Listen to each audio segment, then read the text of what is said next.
Imagine for a moment that the parts of yourself you're most ashamed of, the anger, the fear, the envy, aren't flaws at all. What if they're clues? What if those very aspects you've tried to silence are actually trying to guide you? Carl Jung, one of the most influential thinkers of the 20th century, believed that every person carries a hidden side, a shadow self. But this shadow isn't just about darkness or evil. It's everything you've ever rejected, denied, or pushed away.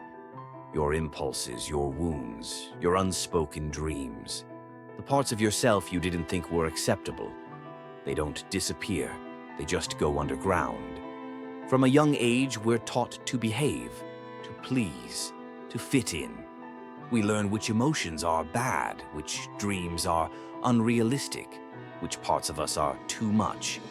And so, piece by piece, we start to disown parts of ourselves. We bury them, not because we're weak, but because we want to be loved, safe, accepted. But buried doesn't mean gone. These disowned parts form what Jung called the shadow, and it never stays quiet for long. The shadow shows itself in unexpected ways, in overreactions, in anxiety, in the way we judge others. Have you ever noticed how certain people trigger you, almost irrationally? That one person who just gets under your skin? Often, what we hate in others is something we're unwilling to see in ourselves. Jung called this projection. It's like the unconscious mind uses the world as a mirror, showing us what we've refused to face. The arrogant co-worker, the overly emotional friend, the attention seeker on social media. Sometimes they reflect parts of you that you've been taught to suppress. But the shadow isn't just pain, it's potential. Within the parts of you that you've rejected are qualities you desperately need.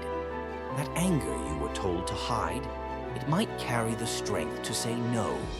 That envy you felt?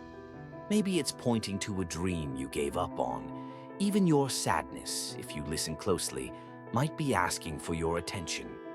Not to drown in it, but to understand what it's trying to say. Jung believed that the goal of life isn't to be perfect, it's to be whole. And becoming whole means making peace with your shadow, not by acting out every impulse, but by integrating them, by letting them have a seat at the table. Because when you don't face the shadow, it controls you from behind the scenes. But when you do, you gain power, clarity, depth. You've probably seen this journey played out in every story you love. Think of Luke Skywalker entering the cave, Frodo resisting the ring, Neo waking up from the Matrix. They're not just fighting enemies, they're confronting themselves, their doubts, their fears, their darkness. And in doing so, they're transformed. These aren't just stories, they're metaphors for our inner lives. So how do you begin this journey in real life?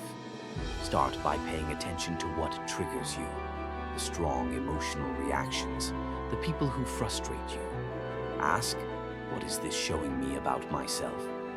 Not to blame yourself, but to become curious. Next, write. Journal not just about what happened, but how you felt. What did you envy today? What made you uncomfortable? What did you want to say but didn't? Your shadow lives in those moments, and don't ignore your dreams. Jung believed that dreams are the voice of the unconscious, packed with symbolism and meaning. Sometimes they offer direct messages, sometimes they just hint at what you've ignored. But above all, practice radical honesty with yourself. Can you admit when you're being manipulative, when you're driven by pride or insecurity or fear? This isn't about shaming yourself, it's about getting free. Because the moment you name it, you take its power away. You stop being controlled by what you can't see. You begin to move with more intention, more authenticity. The more you confront your shadow, the more alive you become. Because hidden in your shadow is energy, creativity, boundaries, passion, courage. Jung once said, "The privilege of a lifetime is to become who you truly are." But that privilege requires courage. It means stepping into the parts of yourself you've run from. It means facing the dragon, not to destroy it, but to realize the dragon is you.